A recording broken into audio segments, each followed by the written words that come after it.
glumit mu ne treba, samo da ga vidimo i njegove riječi i ništa drugo.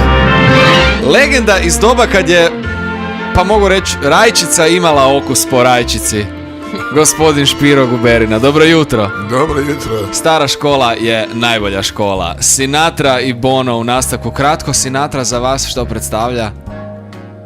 Molim, ja sam se malo sada ogledao, preko puta sam vidio nekih divne djevojke, pa ne znam šta su mi pitali, dajte ponoviti još jedan put. Zaboravite, nebitno, samo vi gledajte dalje, ajmo svirat. I've got you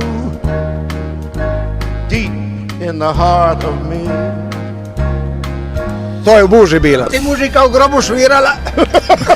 Interesantno, ovoj lozi, zadnje što smo ovo sad spomenuli, ste bili sretni što ste po prvi put nakon 50 godina karijere umrli u seriji, kao u ulozi.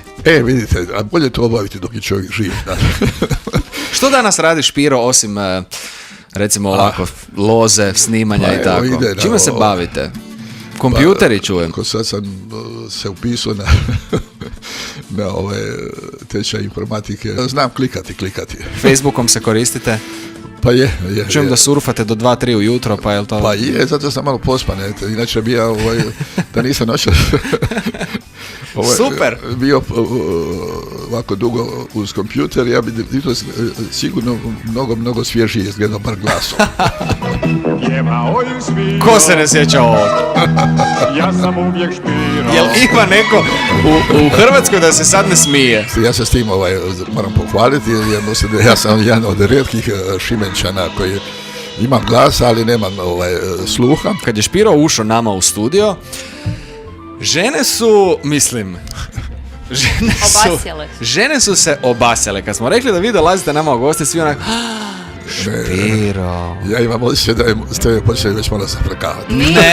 Ne, ni slučajno, pa vidjeli ste sami. Mi smo probali sastaviti pojam vaše idealne žene, vi samo recite jedna ili druga. Ovako, pitanje je prva, Elizabeth Taylor ili Marilyn Monroe?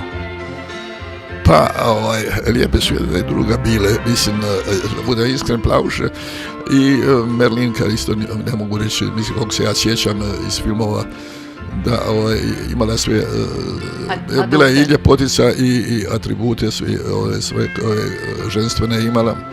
Odlično. A druga, Elizabeth ona je tako jedna velika ljepotica. Jelena Rozga ili Gabi Novak? Ja moram biti lugar patriot, jer ako me čuje Arsen, znate, znači onda ipak ja moram biti Gabi Novak.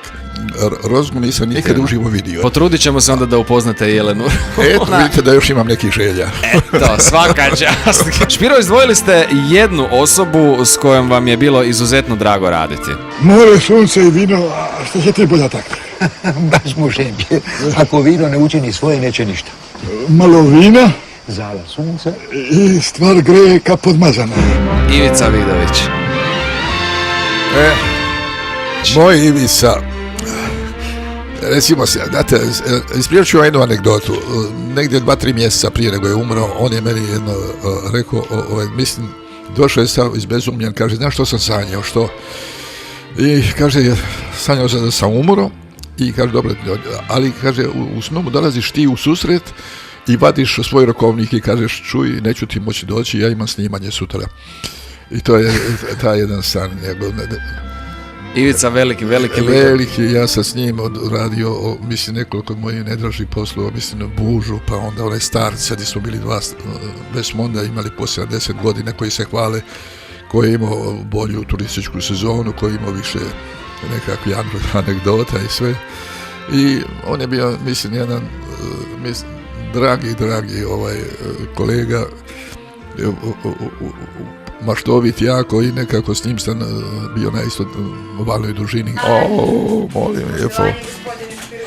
Iva Šulentić! Čekajte, sad ja vidim da je jedna flaša, sad sam u zadnje vrijeme, ja bitno da je flaša. Neću odmah ustati jer mi je mikrofon ovdje dok sjedim, ali ja svakako vama moram zahvaliti jer mene je važno ne samo zahvaliti nego i poljubiti. Opa, pala je pusa. Meni se stvarno ruke tresu. Oprostite, a meni je Svašta se trese.